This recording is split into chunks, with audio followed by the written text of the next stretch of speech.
ahead. Thanks, Jen. I want to follow up on an earlier question. You referenced Speaker Pelosi's press conference this morning. Yeah. It seemed like she somewhat backtracked from her message yesterday about what, sort of path Democrats would need to take if there are fewer dollars. It seemed like she was indicating that programs, fewer programs done well would be the preference, but then this morning said that the first thing to go would be the timeline. So has the president given any sort of a push in either direction on this? This is all part of the discussion, and I will let you convey or ask questions of Speaker Pelosi yourself. She's, as we saw this morning, more than capable of speaking on her own behalf.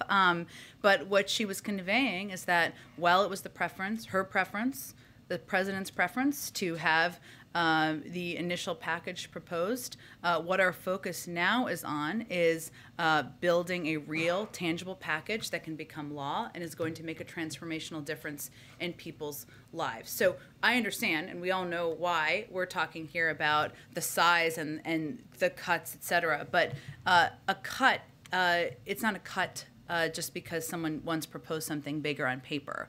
It's not a bill or a policy that's going to change lives if nothing is passed. And that's what we're working through. There's a lot of ways to do that, and that's the discussion she's having with her caucus, and the president is, of course, playing a prominent role in. So the president doesn't prefer then one avenue or the other?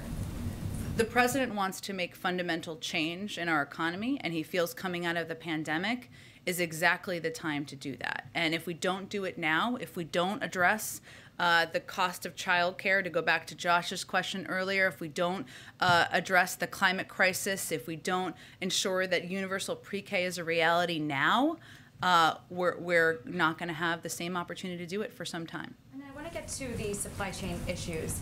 Is there any consideration of potentially lifting Trump-era tariffs to give some sort of an immediate relief to this problem? I know that the task force has been talking about long-term solutions, but that's something that some trade representatives and business leaders have suggested could have a real impact right now. Well, the task force has actually been talking about a range of steps that need to be taken. And I think, as you saw by our announcement or our Ambassador Tai's speech last week, we are open to considering policies or continuing some policies if they are in the interests of the American people and the interests of our economy.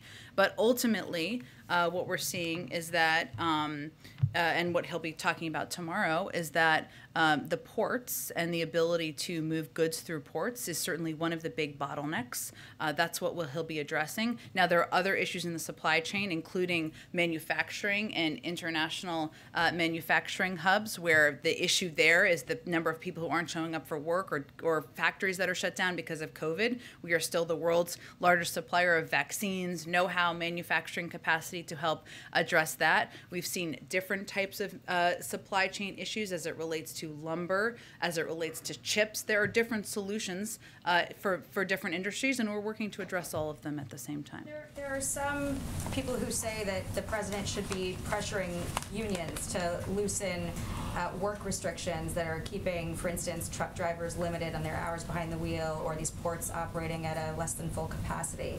What's the White House answer to that? I would say we have taken steps at times, when warranted, to loosen restrictions, as you saw in reaction to some natural disasters we've had over the course of the year. Ultimately, the president's focus is addressing the needs, the challenges, and the threats to the American people to their well-being, to their economic well-being, and he'll consider a range of options. But again, the Supply Chain Task Force has been working for months to address these issues. One last one. What's his answer? What's the White House response to people who say vaccine mandates have reduced the workforce and contributed to this problem?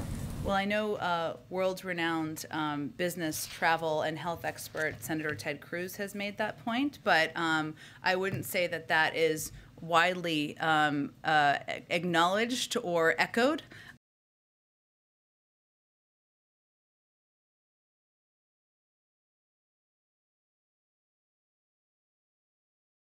by business leaders who have implemented these mandates, by health experts who have conveyed the way to get out of the pandemic is to ensure that we are doing exactly the steps the president has announced and we are working to implement. It doesn't mean this isn't hard and challenging. Of course it is. We're in the middle of a global pandemic. But ultimately, the job of the President of the United States is to lead, is to follow the advice of health experts, is to ensure that he is protecting the lives of people across the country. So I know there was a little hubbub over the course of the last few days about Southwest Airlines. We now know that some of those claims were absolutely false, and actually the issues were completely unrelated to vaccine mandates. But again, what we've seen business to business across the country is this is the way to save lives, create more certainty. It's good for the economy, and it's something we're looking forward to implementing.